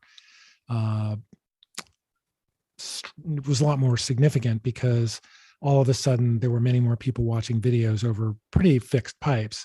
And, right when the pandemic started, there was a bunch of reporting that talked about the European Commission asking some of the services to stop broadcasting their top rate in the encoding ladder because that was taking too much space. Haven't heard anything about that over the last 24 months, I would say. All right. Next question.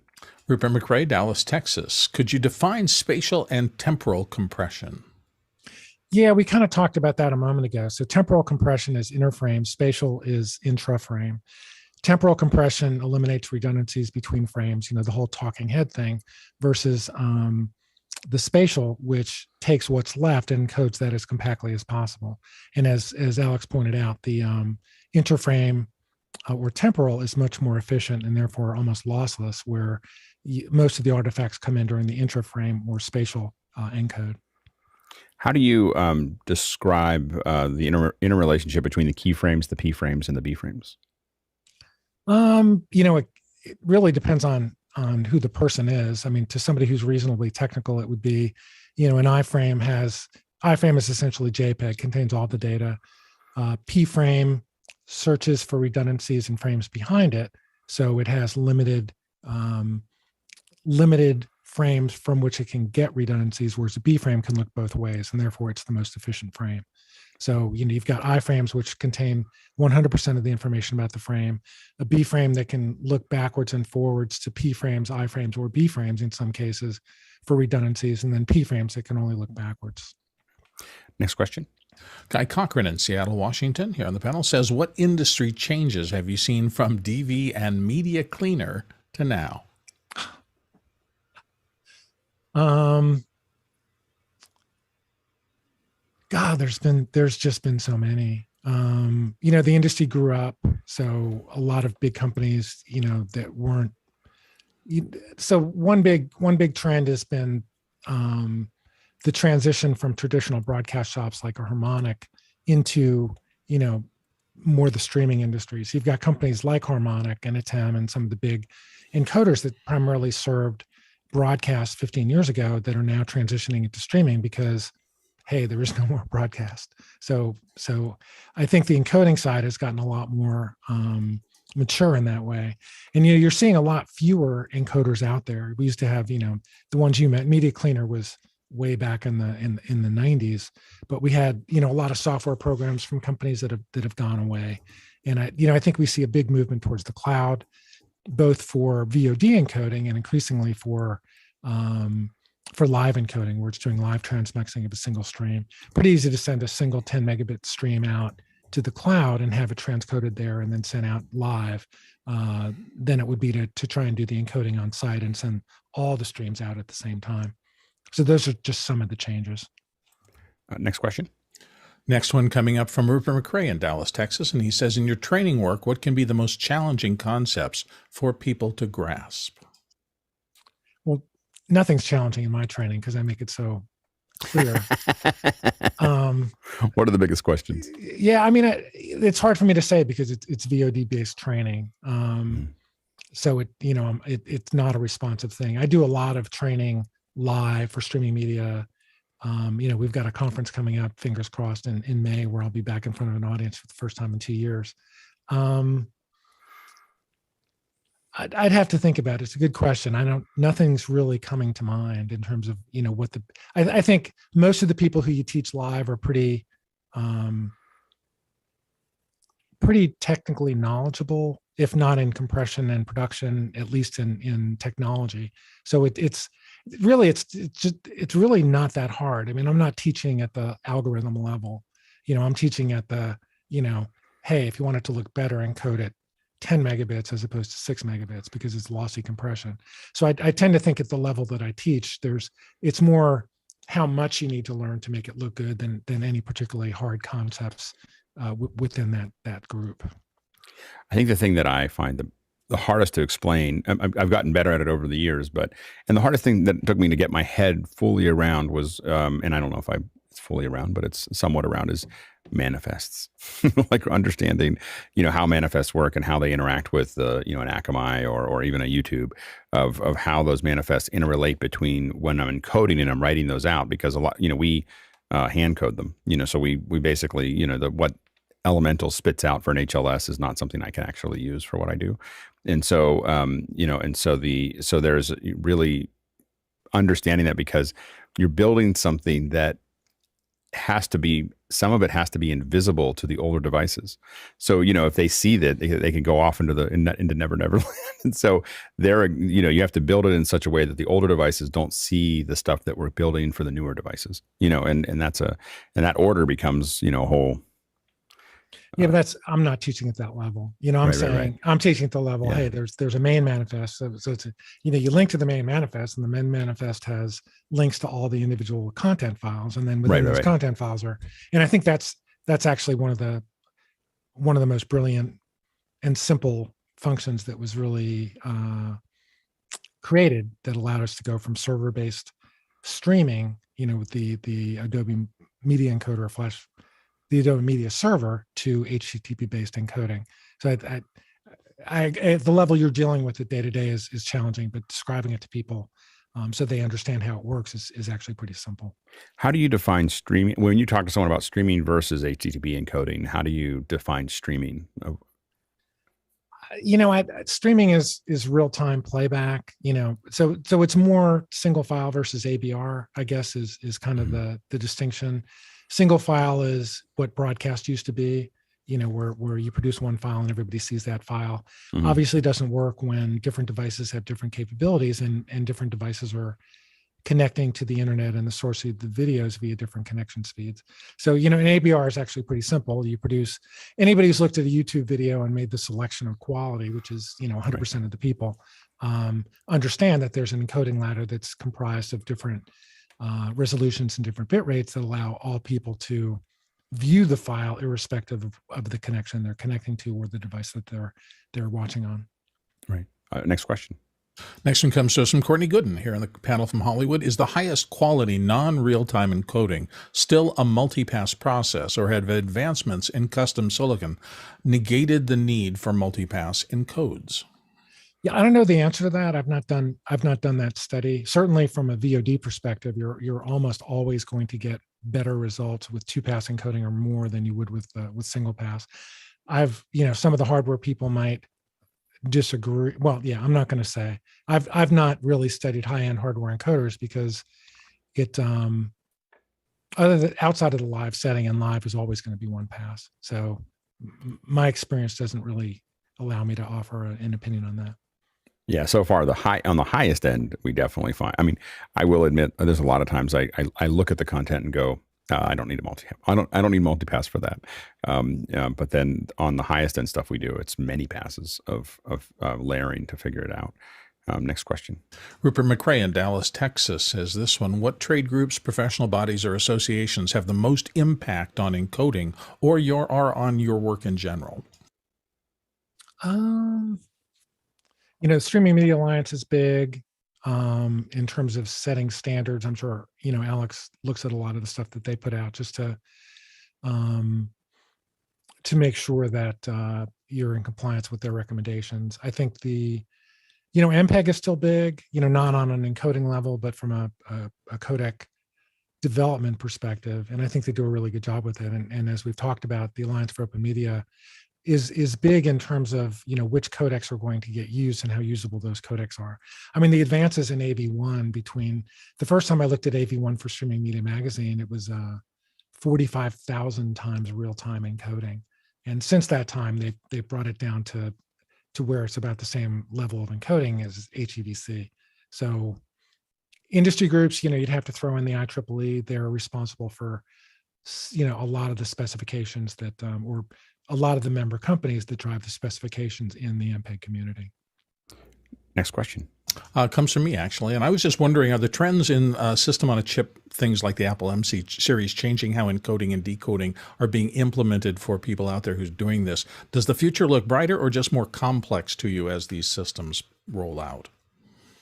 I think codecs, for the most part, have always been hardware-based from a mass market perspective. So H.264 is very popular because there was H.264 support on the first iPhone, on the first iPad, on the first iPod. So I think there's always been a level of hardware support. That's not new. I think in any type of market, as Alex talked about, you've always got to worry about legacy devices. So you're going to have to, you're going to continue to encode H.264. If you add HEVC, you're going to have to continue to decode H.264 as you add VVC, which I think is going to be the accepted standard for a lot of hardware devices. Then all of a sudden, that decoder needs to decode VVC, HEVC, H.264. And as you look to the acceptance of AV1, I think AV1 is going to be in a lot of chips as well. So I think, there's a lot of complexity that's going along with the fact that it's a multi-codec world, but there's no way around that. I mean, if you look at, I was looking at it in Encode that YouTube does. I was doing some work, as I said, on HDR. When YouTube creates an HDR file, and this is for viewing of one, this is not for mass market. I mean, they create an H.264 SDR version. They create a VP9 SDR version.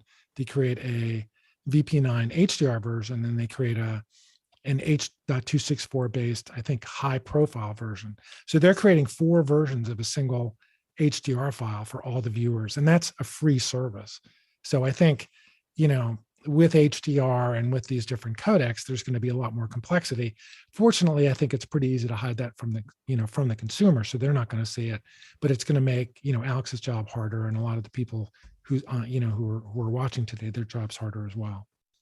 Yeah, I mean, I think that the big problem that we have right now is fragmentation. So there's, especially when you deal with HDR and things like Atmos and those types of things, we end up in a situation where on the Apple platform, because Apple's been doing it for so long, so Apple's been going towards HDR and Atmos for, Vision and Atmos for so long, that use the native player, the foundation player, and it works. Just send it out. You figure that out, and all the devices are doing their thing. You get off that platform, and now it's just chaos. Android and Windows, when it comes to really, really high end HDR and audio, it's just like this giant mess that just is slowly on fire and ripping out into the thing. And they're slowly figuring it out, but it's all everybody trying to save money. Is the biggest problem. Is like that. That people don't want to pay for. This gets into that whole. People don't want to pay for HEVC. People don't want to pay for Dolby Atmos. People don't want to pay for those things, and that's been the thing that has. I think that's one of the big things that's pushed AV1 forward. Is people, it seems like, oh well, they should just pay for it. Well, YouTube has a lot of decoders, and so if they start paying those licenses, it adds up to real money. Oh, I didn't know if you were going to say add anything to that, but anyway, next question. Next one comes to us from Peter Belbin in Houston. Often with scenes where there's a lot of noise or subtle change, and for example, nature shots, moving grass, and so forth, I see the image jerk every couple of seconds or so. How can that be improved? The fix to everything is more bandwidth. So, I would, to the extent that you can, and I don't know what your application is. Obviously, you need to encode down to the level that you need to hit to get to distribute to your target viewers. I think what you're describing is called pulsing, and pulsing occurs when you have an iframe that kind of, you've got an iframe every 2 seconds or an iframe every 3 seconds, and when that refresh hits, that's when you see the pulse, because you've got a completely new frame that's got all the detail in there. Depending on how you're distributing the content, maybe you can make the interval between the iframes longer, but that doesn't work if you're going, ABR video. So it's really, if you're encoding for desktop viewing, then I would just boost the data rate, maybe increase the iframe settings to go from an iframe every 2 seconds to an iframe every 20 seconds. But if you're encoding for ABR delivery, then you just don't have that option either to encode at higher bit rates or to increase the iframe duration that long. Yeah, my encoding tests specifically for that reason is I have all these. I went to the ocean and just shot. I have like 12K or not 12. Well, I have some 12K and 8K source files that get scaled to whatever they need to be, but they're all like ocean waves, coming through, because that's usually what we call a widowmaker. Like there's not, like it's going to break. It's just a matter of where. So, next question. Douglas Carmichael's back up again. This time he says, back in March 2020, many streaming services, including Twitch, dropped from 1080p to 720 to reduce internet bandwidth load. How would they do that without degrading the perceived quality to the user, and where in the pipeline would that happen? Yeah, that they,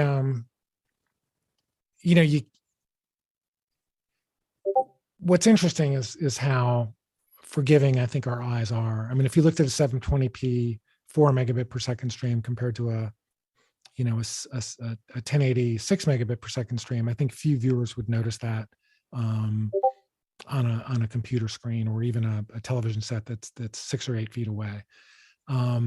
So I think they didn't do it without a drop in quality. I'm sure if you measured the VMAF or the PSNR score, there would be a drop in quality. It just wasn't that perceivable by the user. And really the way they did it was actually pretty fascinating, as I understand it. They just, Alex talked about how complex manifest files are. Really what they are is, the main manifest just lists all the iterations of the files that are available. And then that points you to another manifest file that lists where those chunks are.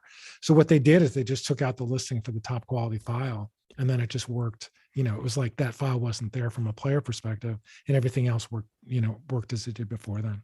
Yes, there's no recompression at all. It's literally just a text edit to take it out. The thing that infuriated me, I was complaining to somebody who knew things and about the Game of Thrones in some of the last episodes, and they were falling apart, just completely falling apart, even to a point where my wife is like, what is going on with the compression? And I was complaining, I was like, HBO really missed the boat there. Like, you don't know if it's HBO because the individual cable providers can manipulate the manifest on the way through to make sure that they're managing load. So it's an interesting puzzle. Next question. Rupert McRae, Dallas, Texas, up next. As a viewer, do you find yourself analyzing the quality of content you watch, like over the varying over-the-top platforms, and what are your observations? I do, but probably not as much as you think.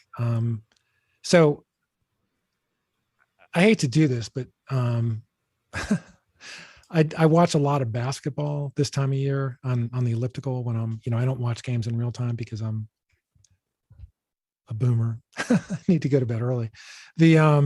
But I watch a lot on my elliptical, and I see some issues with NBA TV where, and this is on a Roku, driven by an Apple TV. Well, yeah, it's a Roku TV driven by an Apple TV box. So it could be very specific to that. I don't want to degrade, I don't want to criticize NBA TV on a general basis, but I've noticed that the smoothness is very much degraded when it's displayed using, an Apple TV displaying onto a regular HDMI connection to a Roku TV. I noticed that. I also noticed that I think HDR has a lot more importance in terms of the visual quality that I see of the signal than compression practices. So I look at productions like Ozark in particular. It's just fascinating to me how high quality they get with the HDR and how much better the overall production looks. I don't look at a lot of little things. It's got to be pretty gross to get my attention. And really a lot, we watch a lot of older shows. So a lot of the issues that I see relate to, production practices from 2008 or 2013, that as opposed to whether they're encoding at 6 megabits or 5 megabits. Next question. Next one comes to us from Peter Belbin in Houston. Having video decoding supported by web browsers seems to me to be a huge factor in whether a particular format becomes widely used. What needs to happen to improve the speed with which the new formats can be supported? That it's a very interesting question, and it gets to the heart of the whole MPEG versus Alliance for Open Media kind of clash of the titans, because you've got HEVC was finalized in 2013, and it's free on a bunch of platforms. Free meaning Apple supports it in hardware, Android supports it in hardware. A lot of Windows boxes have hardware HEVC decoding, but you can't decode HEVC in Chrome because Google is in the Alliance for Open Media, and they're not going to support an MPEG-based codec. So it's really, the issue has gone from technical and even from a licensing perspective, as Alex alluded to a few minutes ago, to we're just not going to do it. So you're probably never going to see HEVC play in Chrome or Firefox, and it's even taken out of Edge, and VVC doesn't have a chance. So a lot of the, so I think it's gotten more political than technical at this point, and I think Alliance for Open Media is driving a lot of the, they're driving their narrative on AV1. By essentially keeping out the MPEG-based codecs from browser-based playback. And one of the reasons HEVC didn't take off was because you couldn't play it in Chrome. So if I'm ESPN or I'm CNN, and 85% of the people who watch my video are doing it on a Windows-based browser, and I don't know if those numbers are correct, but it's obviously a pretty significant number, I can't use HEVC. And that's one of the things that really held back the format. And I think, there are ways around that I think, MPEG and the patent pools and the browser vendors could have gotten to, but I just don't think there was any willingness on the part of Google and Firefox to get there, and no willingness on the part of the Alliance for Open Media, because they want to squash any standards-based codec. Next question. Douglas Carmichael, what tools are used to create the manifest files we've been talking about for the client? I don't do a lot of that level of production. You can do it in almost any tool, but it sounds like from what Alex is saying is that the more complex you get, the less you can depend upon a tool, and the more you have to do with hand coding. So I can, my courses teach you how to create a simple manifest for a single stream HLS file, using H.264 encoding. And you can do that automatically in ffmpeg or Bento 4 or a number of other open source tools.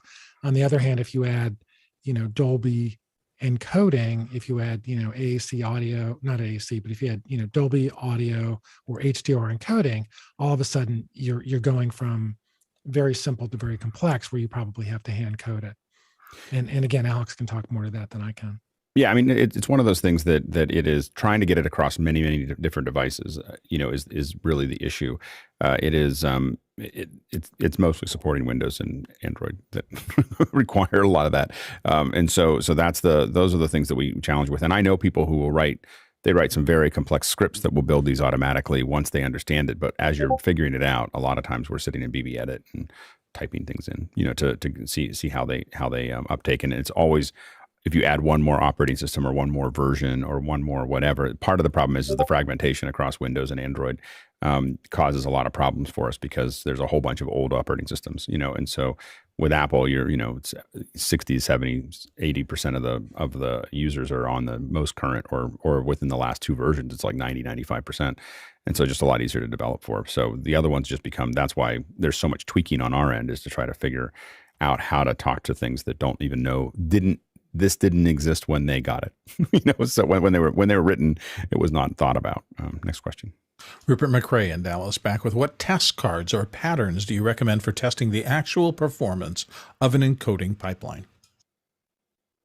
I mean, encoding pipeline or encoding encoder, I mean, I've gone away from test patterns. Used to use those a lot back in the day, years ago, but now you move towards multiple test clips.